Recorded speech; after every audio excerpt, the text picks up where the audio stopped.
you're already dehydrated when you come to the point where you have a headache like that. But the thing to do, you'll notice, remember, as I mentioned to you earlier, drinking 1 glass of water every 10 minutes for 1 hour, that will even alleviate that. So you don't want to come to that point, but if you do, it's nothing to panic about. Just start increasing your water intake. But don't take, something like this and turn it up and don't stop. That wouldn't be good.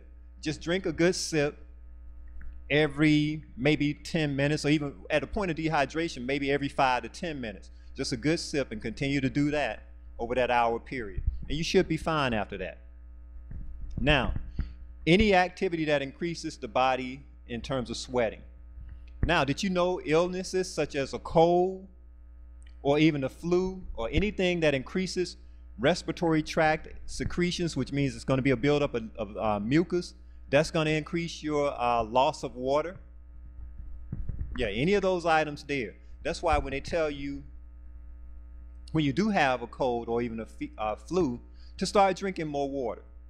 In one instance, I think it was Dr. Agatha Thrash, and even Dr. Brunel Baldwin at Wildwood, and Dr. Agatha Thrash at UG Pine, she had mentioned that when a person is coming down and you have the symptoms of a cold, if you drink a glass of water every 10 minutes for 1 hour, you will see that those symptoms will go away. It happened to you?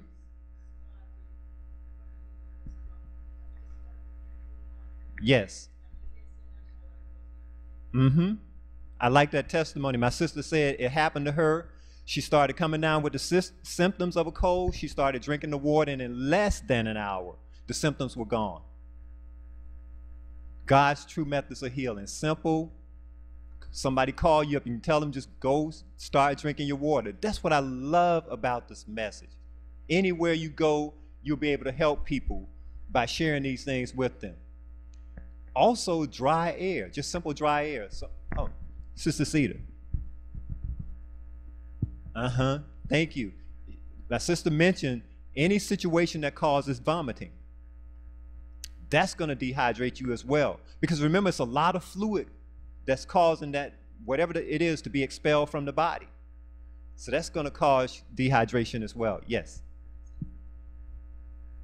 You know what? I don't have that on here, but I would venture to agree with you. She said the menstrual cycle will cause a person to lose a lot of water.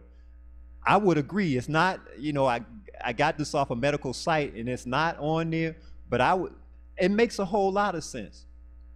But I think, my wife just stepped out. I was going to ask her if is it true that it helps to alleviate even some of the pains of the menstrual cycle when a female drinks more water?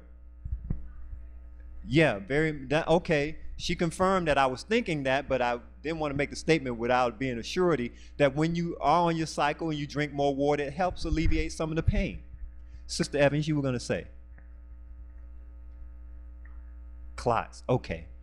And think about it, that makes a lot of sense. It keeps the blood liquid and loose. And one thing I will share with you that studies have shown, if you have to do a lot of flying and you're on a long flight, drink more water. Because some people develop blood clots because they're sitting for a long time and they haven't ingested enough water. But one particular study I did read, it showed where those who do consume not even the juices of whichever, unless it's, of course, the purple grape juice, which is a natural blood thinner, but then you don't want to consistently be drinking that. Yeah, purple grape juice is a natural blood thinner. The purple 100% Concord grape juice is a natural blood thinner. But drinking your water is the item of choice. But if you're on a flight or whichever you decided right with your meal, remember, you wanted to do that, that would be perfectly fine. Like a small 6 to 8 ounce cup of the grape juice. So yeah, right. But you're looking at certain situations. That's why I was talking about being on a flight or something like that. But the water, and I agree with you, my sister, that's going to be our choice item right there. Now, mothers who are breastfeeding, that can cause dehydration as well. So you want to make sure you're taking in your proper intake of water as well at that particular point. because you're losing a lot of fluid by way of the milk when you're breastfeeding. High protein foods, high salt intake, high sugar intake, high vitamin and mineral supplement intake will cause you to lose a lot of water. And when you think about it, all it is, there's a process of metabolism where the body is trying to break down these items. And when the body is trying to break down these items, one of the first things that it's going to utilize is water. So see, it's a kind of a reasonable cause from cause and effect.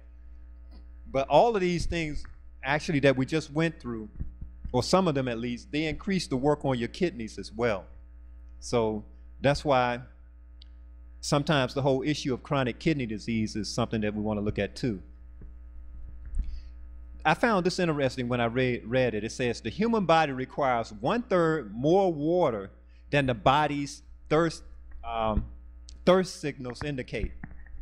What that is saying, the human body requires more water than when your mind is telling you that you're thirsty. At that point, you actually need more water than what the body is actually telling you. So that's why it's just important, just consistently throughout the day, that you're drinking your water long before, there's a sense of being thirsty.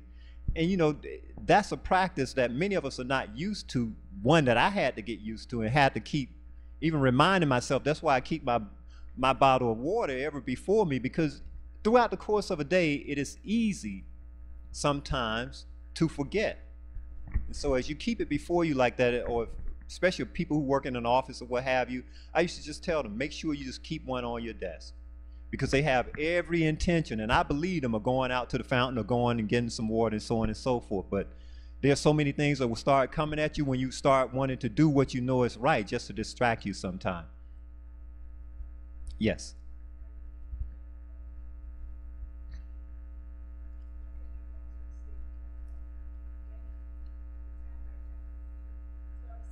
Mm-hmm.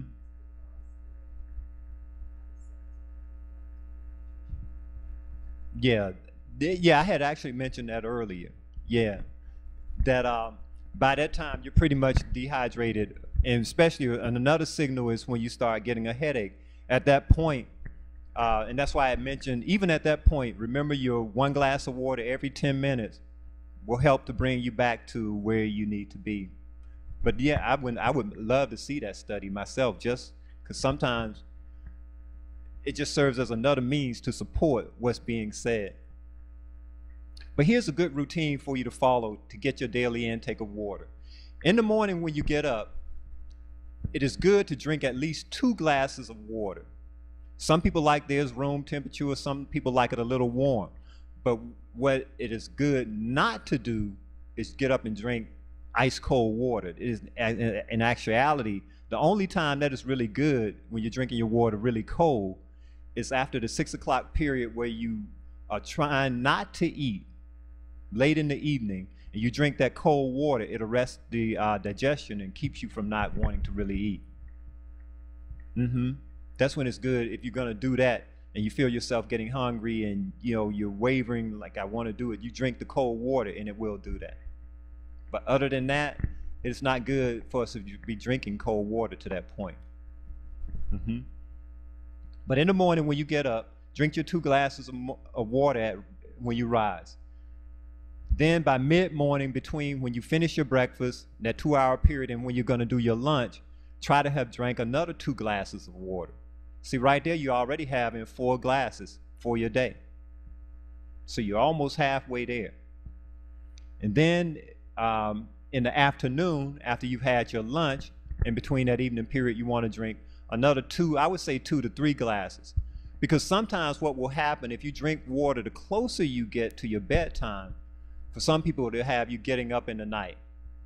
But if that's not a problem for you, then go ahead and drink your water. And that's a good way to help make sure you get your water intake in fully. Now, I want to share this with you, just another FYI in terms of water. Did you know that some studies, or several studies, have shown that drinking more water can save you an extra 200 calories a day just by merely drinking more water? Because what it's going to do, it's going to cause you to not want to eat as much. But now let's do some math with this. Okay, that's going to save you 200 calories a day. That 200 calories a day times 7 days, that's 1,400 calories you save yourself that week. Just simple math. Now you take it again, and that 1,400 calories times 4 weeks, which equals a month, that's 5,600 calories you save yourself for that month. That's for those mainly who are just looking at trying to lose weight or what have you. So it looks like when you initially say it, well, 200 calories is not really a whole lot. But if you look at it over the long run, 200 calories becomes a whole lot. So that's something you kind of want to keep in mind as well. Are there any questions as we're moving forward?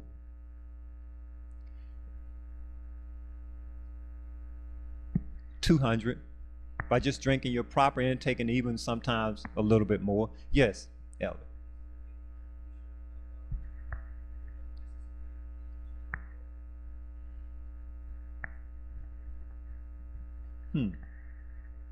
That would, let me make sure I understand you correctly.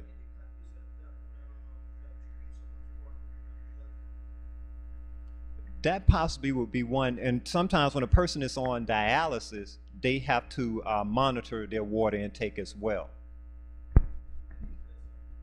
Well, not being, quote, an expert in that area, that's what I'm going to say. They need to monitor that, and I'm sure their healthcare provider, whomever that is, will share with them, because it's hard for when it's a person on dialysis, because you have two types. You have hemodialysis and you have peritoneal dialysis. So it's hard for that particular one to say exactly what the amount would be, because sometimes some people, even though they're on dialysis, they may have a bit more kidney functioning than the next person, though they may be on the same type of dialysis. So that's one. I can't necessarily think of another unless you know some, Sister Evans.